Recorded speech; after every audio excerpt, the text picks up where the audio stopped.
اللہ نے انسان کے ہاتھ میں صرف نیت اور کوشش دی ہے، کامیابی وہ دیتا ہے۔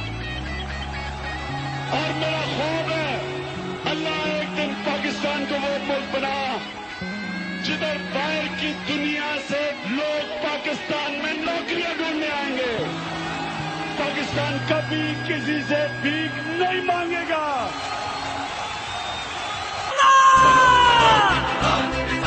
چلو چلو عمران کے ساتھ، چلو چلو عمران کے ساتھ۔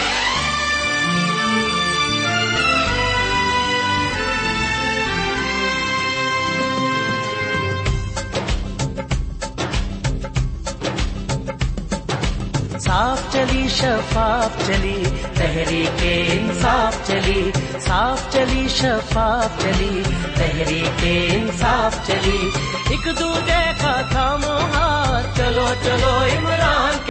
مسٹر علی شیر، 126 دن دھرنا چلا تو علی شیر چپ کر کے نہیں بیٹھے۔ وہاں پہ عمران خان کنٹینر میں تھے اور یہاں پہ علی صاحب سڑکوں پہ تھے، لوگوں سے ملنے میں، کنیکشن کرنے میں، ان کو بتانے میں، میٹنگز کرنے میں۔ تو میں آپ سب کو دوبارہ کہوں گا کہ ان کے لیے کلیپنگ کریں، آج کا جو ایونٹ ہے ان کی وجہ سے۔ اب میں دعوت دوں گا مسٹر علی شیر، پریزیڈنٹ ساؤتھ ویسٹ یو کے کو، کہ وہ تشریف لائیں اور اپنے خیالات کا اظہار کریں، لیکن آپ نے تالیاں اتنی بجانی ہے جتنا انہوں نے محنت کی ہے۔ مسٹر علی شیر۔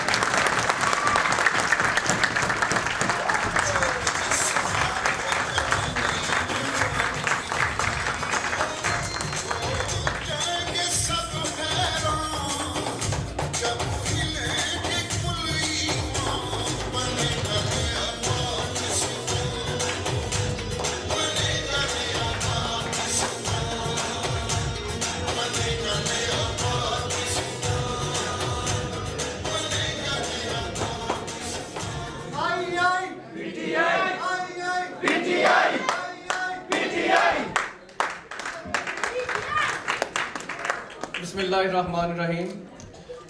Thank you very much doctor Alvi صاحب کا، سب سے پہلے وہ تشریف لائے ہمارے پاس، اور ہمارے تمام معزز مہمانوں کا بہت شکریہ جو دوسرے سٹی سے یہاں تشریف لائے ہیں۔ جس طرح ہمارے آغا جعفر صاحب ہیں، یہ سوشل میڈیا کو رن کرتے ہیں، یہ تشریف لائے ایگزیٹر سے۔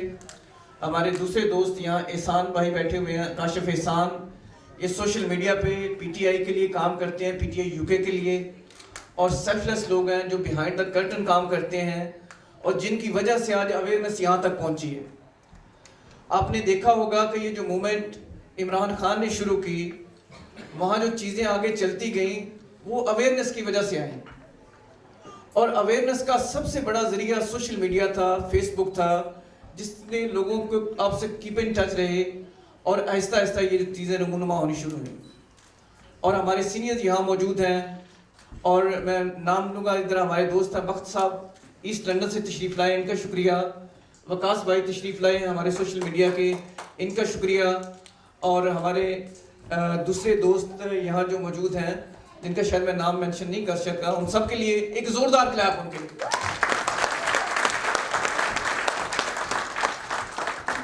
میں نے آپ کا بالکل ٹائم نہیں لینا، میں نے صرف لوگوں کا تھینک یو ادا کرنا ہے تاکہ آپ سب لوگ بیٹھے ہیں ڈاکٹر صاحب کو سننے کے لیے۔ تو ہم ڈاکٹر صاحب کے سیشن، ڈاکٹر صاحب بات کریں گے، اس کے بعد ایک انٹریکٹیو سیشن ہوگا، آپ لوگ سوال پوچھیں گے اور ڈاکٹر صاحب آپ کو خود جواب دیں گے۔ اور ڈاکٹر صاحب وہ اتھارٹی ہیں جو پارٹی بنانے والے لوگوں میں فاؤنڈنگ ممبر ہیں، اور وہ جو بات کریں گے، اور جس طرح کراچی کا آج کل حالات چل رہے ہیں، تو یہ ہمارے لیے گولڈن اپرچونٹی ہے کہ ہم ڈاکٹر صاحب سے اس سے ریلیونٹ آپ لوگ سوال پوچھیں اور ڈاکٹر صاحب خود آپ کو اس کے جواب دیں گے۔ تو میں نہیں چاہتا کہ آپ لوگوں کے اور ڈاکٹر صاحب کے درمیان ہائڈ ہوں، لیکن just a couple of minute I would like to thank you very much جو لوگ آپ سینئرز ہیں یہاں تشریف لائے ہیں، اور انشاءاللہ یہ کاروان اسی طرح چلتے رہتے ہیں، لوگ آتے ہیں لوگ جاتے ہیں۔ ڈاکٹر سبرینہ ہمارے تشریف فرما ہیں، 2 سال پریزیڈنٹ رہی ہمارے، بہت ٹائم دیا انہوں نے پارٹی کے لیے، وہ یہاں موجود ہیں۔ ڈاکٹر سبرینہ کے لیے کلیپ۔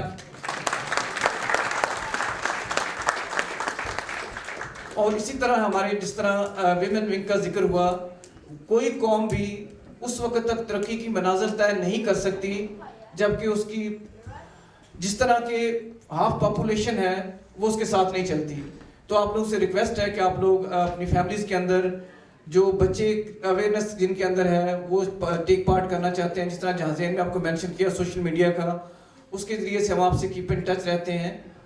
تو I would like to invite, لیکن اس سے پہلے زوردار نعرہ لگانا. ڈاکٹر صاحب کو پتہ چلنا چاہیے کہ لوگ زیادہ تھکے ہوئے نہیں ہیں. Monday generally is people Monday Tuesday کو تھکے ہوتے ہیں, تو ایک زوردار نعرہ لگانا آپ نے ڈاکٹر صاحب کو ویلکم کرنا ہے. پاکستان زندہ باد. او بھائی آپ لوگوں کی آواز نہیں آ رہی ادھر سے. منان پاکستان زندہ باد. اور ایک ہم نے زوردار نعرہ لگانا جو لوگ شاید بھولتے جا رہے ہیں, اور وہ ہے گو نواز گو کا نعرہ. تو زوردار نعرہ لانا ہے, گو نواز. ادھر سے آواز نہیں آئی آپ کو. گو نواز. اور آپ کی زوردار تالیوں میں ڈاکٹر الوی صاحب.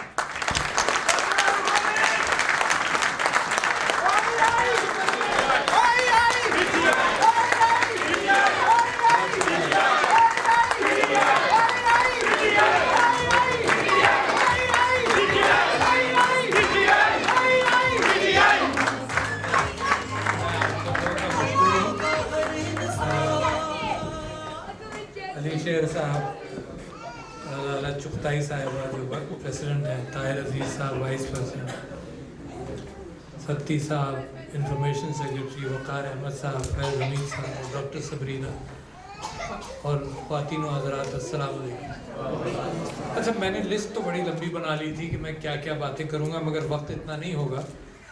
دل یہ چاہتا ہے کہ جب تحریک انصاف کے لوگ ملیں تو ان کو اپنی 18-19 سال کی جد و جہد کا کچھ نہ کچھ تو ان کے ساتھ شیئر کریں کہ اب جس مقام پر تحریک انصاف اور عمران خان پہنچی ہے وہ بڑی مشکل تگ و دو اور بڑی مشکل جد و جہد کے ساتھ یہاں پہنچیں.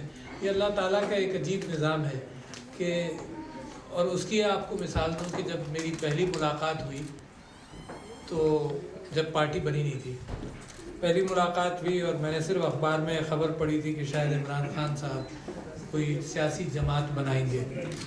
تو میں لاہور گیا اور شوکت خان, میری عمران خان صاحب سے اس سے پہلے ملاقات ہوئی تھی. ایک کراچی کے اندر شیری بائی جناح کا جب انتقال ہوا تو ان کی فاطمہ جناح کی ایک رہائش گاہ تھی موہٹا پیلس, اس کا وہ مجھے ٹرسٹی بنا گئی تھیں. تو ہمیں یہ فکر تھی کہ موہٹا پیلس اور وہاں کے زیورات اور ان کی ساری جائیداد شوکت خانم میں دے دی جائے. تو شاید 1992 میں میری اور عمران خان صاحب کی ملاقات ہوئی تھی جب وہ کراچی آئے تھے اس حوالے سے. اس کے بعد کوئی ملاقات نہیں ہوئی. پھر اخبار میں پڑھا کہ شاید سیاسی جماعت بنائے. تو میں نے یہ سوچا, پہلے تو ایک دم سے یہ خیال آیا کہ یار ایک کرکٹر سیاست کیا کرے گا, مگر پھر میں ویسے ہی اتنا پریشان پاکستان کے حالات کے اعتبار سے تھا کہ پاکستان کو ایک ضرورت ہے ابھی بھی ایک naan corrupt, financially naan corrupt movement کی. اور میں سمجھتا ہوں پاکستان کے سارے مسائل وہاں سے جنم لیتے تھے.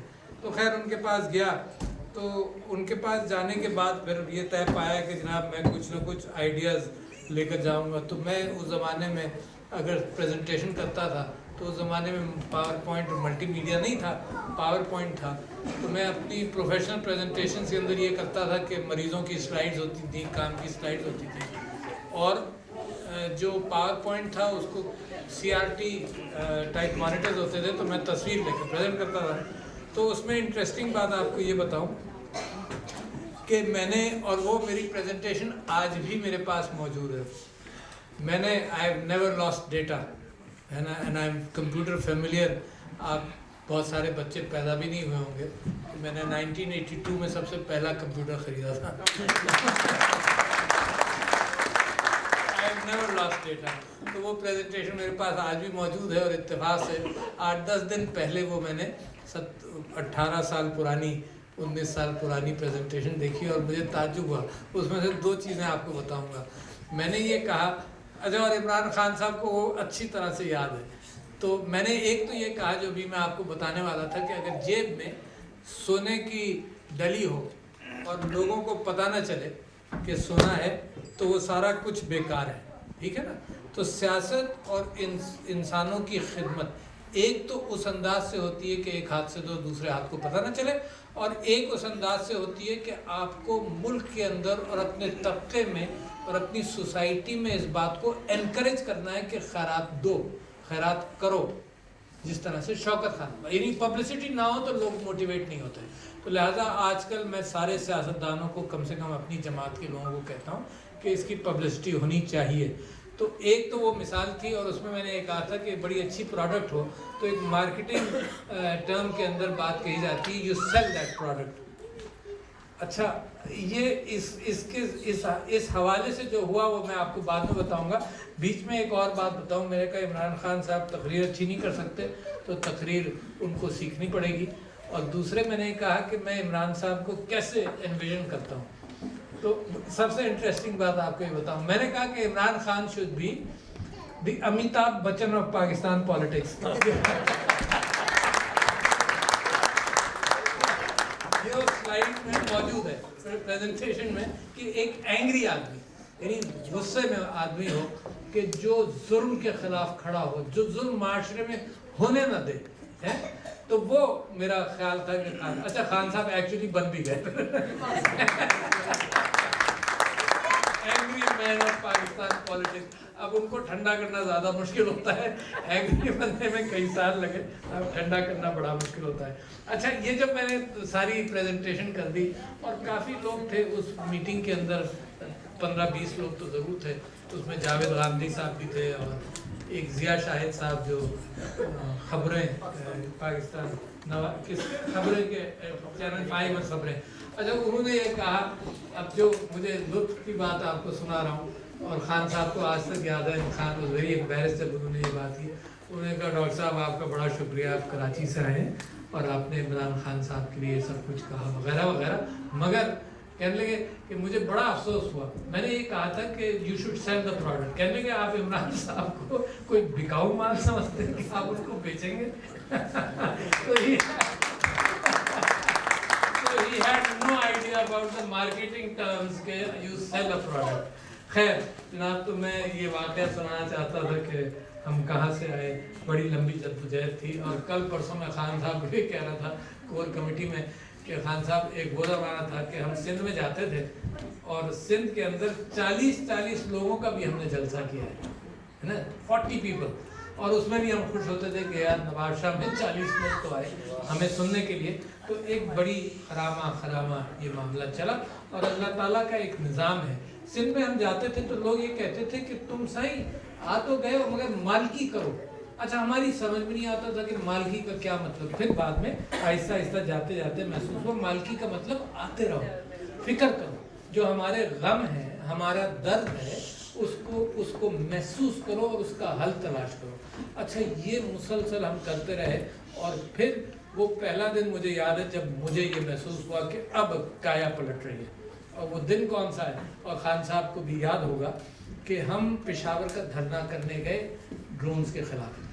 اچھا, اور میں سیکرٹری جنرل تھا, اور جب نکلے ہم اسلام آباد سے تو بیچ میں راستوں کے اندر پہلی مرتبہ, یعنی کتنا مجھے سن یاد نہیں رہا, پشاور کا دھرنا اگینسٹ ڈرونز, مگر راستے میں پہلی مرتبہ گاؤں ہمیں 100-200 آدمی جھنڈا لیے کھڑے نظر آئے. That was the first. I distinctly remember, میں نے پھر ایک مضمون لکھا بعد میں کہ جی وہاں سے مجھے چینج نظر آیا. اور خان صاحب کو میں جب سیکرٹری جنرل تھا تو کوشش یہ کرتا تھا کہ اسٹیج پر نہیں بیٹھوں, گاڑی میں نہیں بیٹھوں, دوسرے لوگ بیٹھیں, تو میں ان کی گاڑی میں نہیں تھا, اور تیزی سے گاڑی جا رہی تھی. میں نے کہا خان صاحب سلو ڈاؤن کر جائیں, مطلب ایک جگہ بیچ میں رکے, میں نے کہا سلو ڈاؤن کر جائیں یار. کہنے لگے 6:30 بجے ڈاکٹر صاحب وہاں پر میڈیا ہوگا. تو میں نے کہا میڈیا کو انتظار کرنے دو یار, مزہ تو لینے دو کہ لوگ آئے ہیں. تو وہاں سے جناب سب سے بڑی چینج آئی. خیر, میں تو ایسی آپ کو سناتا رہوں گا بہت ساری باتیں, مگر کچھ ایسی باتیں جس کے اندر ہماری کنسرنز ہیں آج کل, وہ بھی آپ کے سامنے پیش کروں. ایک تو تازہ واقعہ ہے, الطاف حسین صاحب نے جو بد کلامی کی عورتوں کے حوالے سے, اور ڈاکٹر شیریں مزاری کے حوالے سے اس کے اوپر پارٹی کا ریاکشن بڑا سخت ہوا اور بہت اچھا ہوا. نتیجہ یہ ہوا کہ ان کو معذرت کرنی پڑی اور انہوں نے معذرت کی. تو میں سمجھتا ہوں کہ اس سے الطاف حسین صاحب کی جو تنظیم ہے کراچی کے اندر اور سندھ میں اس کو بہت بڑا سیٹ بیک ہوا ہوگا. اگر وہ معذرت نہیں کرتے تو یعنی اتنی کنفیوژن انہوں نے اپنے لیے کریٹ کر دی کہ انہوں نے اتنی گھٹیا باتیں کی کہ معذرت کے علاوہ کوئی چارہ نہیں تھا. اگر کرتے یا نہ کرتے معذرت یہ پھنس گئے اور انہوں نے معذرت کر کے یہ ثابت کر دیا کہ ہم پاکستان تحریک انصاف کے حوالے سے یہ کہیں گے کہ ہمارے پریشر سے معذرت کی اور حقیقتاً پریشر سے معذرت کی. دوسرے مجھے موقع نہیں ملے گا اپنی پریشانی کا آپ سے ذکر کرنے کا. میں بہت سخت پریشان ہوں حالات دنیا کے حالات سے, مسلمانوں کے حالات سے اور پاکستان کے حالات سے. میں ابھی انڈیا گیا تھا اور میں اتنا ڈپریس ہو کر آیا کہ میں نے یہ سوچا کہ جتنا ٹائم اور جتنا وقت میں آج کل اپنی تھوڑا سا رہ گیا, میرے خیال سے کہ 126 دن میں سمجھتا ہوں 3 دن میں کراچی گیا ہوں گا.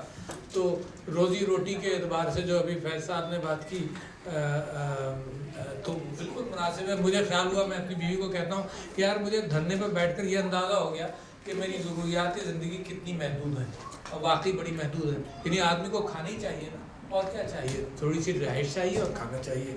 تو لہٰذا پاکستان کے حالات بہت خراب ہیں, مگر جو مسلم دنیا میں ہو رہا ہے یہ سب سے زیادہ پریشان کن ہے. وہ یہ ہے کہ یہ شیعہ سنی کا تضاد. میں 4 سال سے اپنی پارٹی میں, اپنی کور کمیٹی میں اس بات کو بار بار اجاگر کر رہا ہوں کہ اگر پاکستان میں کسی وجہ سے آگ لگے گی نا لوگوں کے درمیان تو وہ شیعہ سنی منافرت سے لگے گی. یعنی اس کے علاوہ پاکستان کو اس وقت کوئی چیز تباہ نہیں کر سکتی جتنا کہ گلی گلی. اور آپ کو ایک مثال دے دوں, شیخ رشید صاحب مجھے پچھلے دنوں یہ کہنے لگے کہ ڈاکٹر صاحب میں ایک بڑی تبدیلی آ گئی. میں پوچھا کیا؟ کہنے لگے کہ جناب آج سے 6 مہینے پہلے تک میں اگر شیعہ کوئی مرڈر ہوتا تھا تو میں وہاں تعزیت کے لیے جاتا تھا, جنازے میں چلا جاتا تھا, اور سنی مرڈر ہوتا تھا تو وہاں بھی چلا جاتا تھا.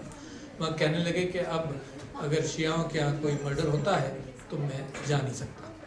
یعنی اس کا مطلب یہ منافرت گلی سڑکوں میں آنے والی ہے. میں آپ کو یقین دلاتا ہوں, میرے منہ میں خاک, کہ اگر پاکستان کے اندر یہ معاملہ بتدریج ایسے ہی چلتا گیا اور ہم نے آپ نے اس کا مقابلہ نہیں کیا تو پاکستان میں آگ لگ جائے گی. تو سب سے بڑا خطرہ میں آپ کو پارٹی سے ہٹ کر بیان کروں, اس کا پارٹی سے کوئی تعلق نہیں. بس پارٹی نے پہلی مرتبہ سب سے زیادہ بولڈ سٹینڈ لیا تھا کوئٹہ کے اندر جو واقعہ ہوا اس کے بعد کہ انہوں نے لشکر جنگی کو ہم نے آئسولیٹ کیا, اور یہ میری مسلسل انسسٹنس پر ہوا. تو ایک تو میں آپ سے یہ بات کرنا چاہتا تھا. پھر میں آتا ہوں دھرنے کے اعتبار سے ہم نے کیا پایا. کھویا کچھ نہیں, بہت کچھ پایا. دھرنے میں میں سمجھتا ہوں کہ اگر عمران خان صاحب اور میں جتنی بھی گفتگو کرتے ہیں, ہماری نیت یہ تھی کہ 4 دن ہمارا اسٹیمنا ہے. اچھا, پہلا دھرنا جو ہم نے پشاور میں کیا, شاید اس کی کسی نے آپ میں سوشل میڈیا نے کوئی تصویر دیکھی ہوگی, خان صاحب کنٹینر پر سو رہے تھے. اچھا, میں اور وہ دونوں اوپر سو رہے تھے, مگر ان کے ساتھ یہ ہوا تھا کہ کیونکہ وہ پارٹی کا لیڈر ہے تو ماسپل آیا تو وہ ان کے لگ گیا, میرے نہیں لگا. تو میں تو ساری رات مچھروں میں جاگتا رہا, مگر جب صبح اٹھا تو میں نے ان کی تصویر دی ان کو. وہ پہلا موقع تھا کہ ہم نے 2 دن کا دھرنا کیا پشاور میں. اچھا, دوسرے دن صبح لوگ ہی نہیں تھے, ظاہر ہے لوگ چلے گئے, سو سلا کر آ رہے ہوں گے. اس کے بعد ہم نے کراچی میں 2 دن کا دھرنا کیا, and that was bed optics, کیونکہ دوسرے دن صبح کراچی میں 10 لوگ بھی نہیں تھے.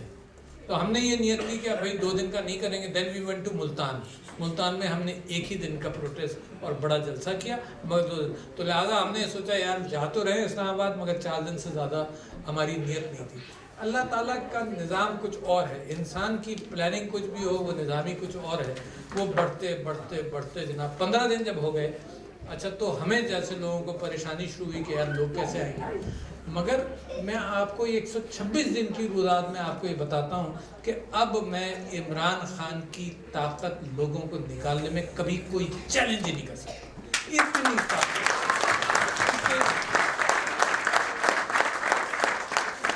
ریمارکیبل. یعنی میں سمجھتا ہوں اس وقت دنیا میں کوئی لیڈر ایسا نہیں ہے جس کے پاس اتنی طاقت ہو. کراچی میں جلسہ جناب جمعرات کو ہم نے فیصلہ